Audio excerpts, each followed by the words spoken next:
Very good afternoon. ഞാൻ അങ്കമാലിൽ നിന്ന് വിളിക്കുന്നത്. ഞാൻ ബാംഗ്ലൂരിൽ വർക്ക് ചെയ്യുമായിരുന്നു. ഈ ലവും ലോസും പ്രോബ്ലം ആയിട്ട് ഇപ്പൊ തിരിച്ച് വീട്ടില് കേട്ടില്ല. ലവും ലോസും എല്ലാം കൂടി ക്ലാഷ് ആയിട്ട് ഇപ്പൊ വീട്ടില് വന്നിരിക്കുകയാണ്. പ്രശ്നമായിട്ടിരിക്കുകയാണ്. ലവൻ ലോസിന് കാരണമാണോ ജോലി ചെയ്യാൻ ക്ലാഷായിട്ട് പറഞ്ഞത്? ജോലി എന്ന് വെച്ചാല് ഞാൻ ബാംഗ്ലൂരിലാണ് വർക്ക് ചെയ്തോണ്ടിരുന്നത്.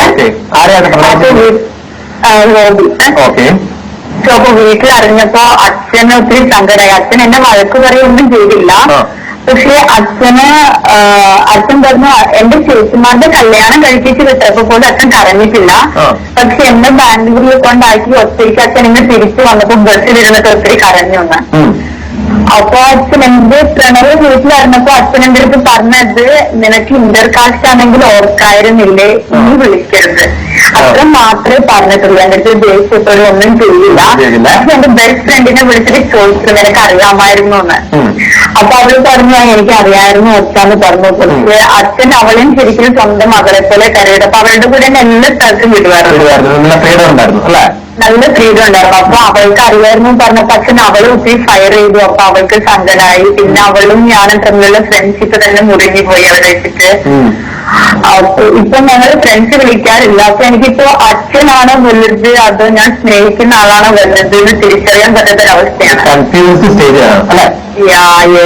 സോന എത്ര നാളെ പ്രണയത്തിലായിരുന്നു റോബിയായിട്ട്?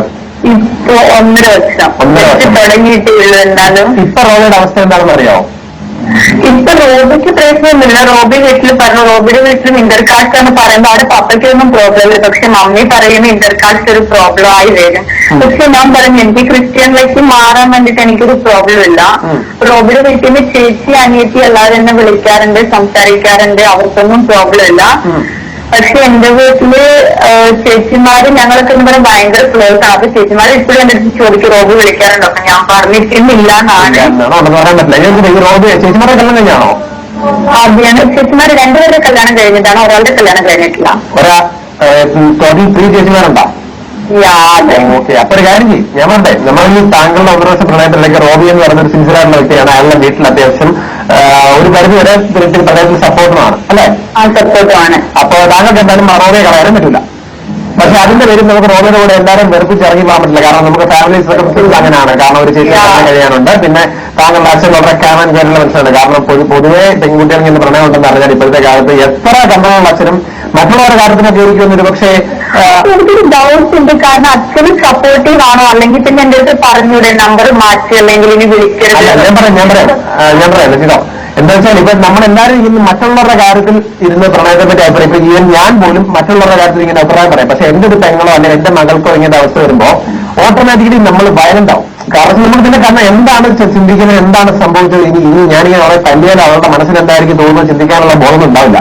അപ്പൊ നമ്മൾ ബ്ലൈൻഡ് ആയിട്ട് നമ്മൾ ദേഷ്യത്തോട് അവരെ തല്ലുകയോ അവരോട് ദേഷ്യപ്പെടുകയോ നമ്മൾ അത്ര വിശ്വസിക്കുന്നത് നമ്മളെ ചതിക്കും. പ്രത്യേകിച്ച് മകൾ ചതിക്കുമ്പോൾ ഓട്ടോമാറ്റിക്കലി ദേഷ്യം വരികയും നിങ്ങളുടെ പ്രണയം എത്ര സിൻസിയർ ആണെങ്കിലും നമുക്ക് അച്ഛനന്മാരുടെ പ്രണയം എന്ന് പറയുമ്പോൾ അവർക്ക് തോന്നുന്നു ഇവരെന്തോ ഈ പയ്യനെന്തോ എന്റെ മോളെ കളിപ്പിക്കാൻ നോക്കുന്നത് ഇമേജ് ആയിരിക്കും അവരുടെ മനസ്സിൽ തോന്നുക.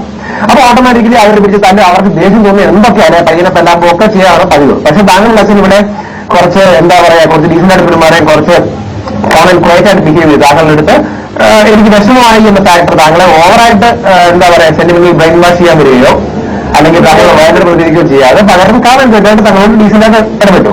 പകരം ആ കൂട്ടുകാരെ വിളിച്ചപ്പോൾ പുള്ളിക്കാരന്റെ കൺട്രോൾ പോയിട്ടുണ്ടാവും. കൂട്ടുകാരെ അത്ര വിശ്വസിച്ചിരുന്ന ഫ്രണ്ടോട് അവരെ പറ്റിക്കുകയായിരുന്നു ചിന്തിക്കുമ്പോൾ. ഇതിനകത്ത് നമുക്ക് 2 കൂട്ടരെയും ഒരേപോലെ വാല്യുബിൾ ആണ് അല്ലേ സോന? അപ്പൊ ഒരു കാര്യം ഉണ്ടെങ്കിൽ ഞാൻ എന്നോട് ഈ സംസാരിച്ചതുപോലെ തന്നെ ഈ സംസാരിച്ച ഒരു അഫെക്ഷനോടുകൂടി അല്ലെങ്കിൽ സംസാരിച്ച ഒരു സിൻസിയറിറ്റിയോടുകൂടി താങ്കളുടെ അച്ഛനോട് ഒറ്റയ്ക്ക് സംസാരിച്ചു നോക്കുക. സോന മനസ്സിലായോ? താങ്കളുടെ അച്ഛനോട് താങ്കൾ നല്ല ക്ലോസ് അല്ലേ? ക്ലോസ് ആണ്. പക്ഷെ ഇങ്ങനെയുള്ള കാര്യം സീരിയസ് ആയി സംസാരിക്കേണ്ടി വരുമ്പോൾ എനിക്ക് അത്രയും ധൈര്യം ഇല്ലാത്ത സോന ഈ ഇങ്ങനത്തെ അവസരങ്ങൾ ധൈര്യം കാണിച്ചിട്ട കാമുകിമാരൊക്കെ എല്ലാവരുടെയും സമ്മതത്തോടുകൂടി കാമുകനോട് സന്തോഷത്തെ അടിച്ചുകൂടി ജീവിച്ചിട്ടുണ്ട്. പേഴ്സണലി എനിക്കറിയാം. പാലം പഠിച്ചുള്ള നമ്മളൊക്കെ ചെറുക്കന്മാരുടെ ജീവിതം വഴി അവരെ ആക്കിയിട്ടുണ്ട്. അപ്പൊ സോന കുറച്ച് ധൈര്യമൊക്കെ ഇവിടെ സംഭവിച്ചിട്ട് 1-2 ലവ് സ്റ്റോറി ഫിലിം സക്സസ് ആയിട്ടുള്ള ലവ് സ്റ്റോറി ഫിലിംസ് പോകുന്നുണ്ട്. അനിയത്തി പ്രാവുന്നുണ്ട് കേട്ടോ.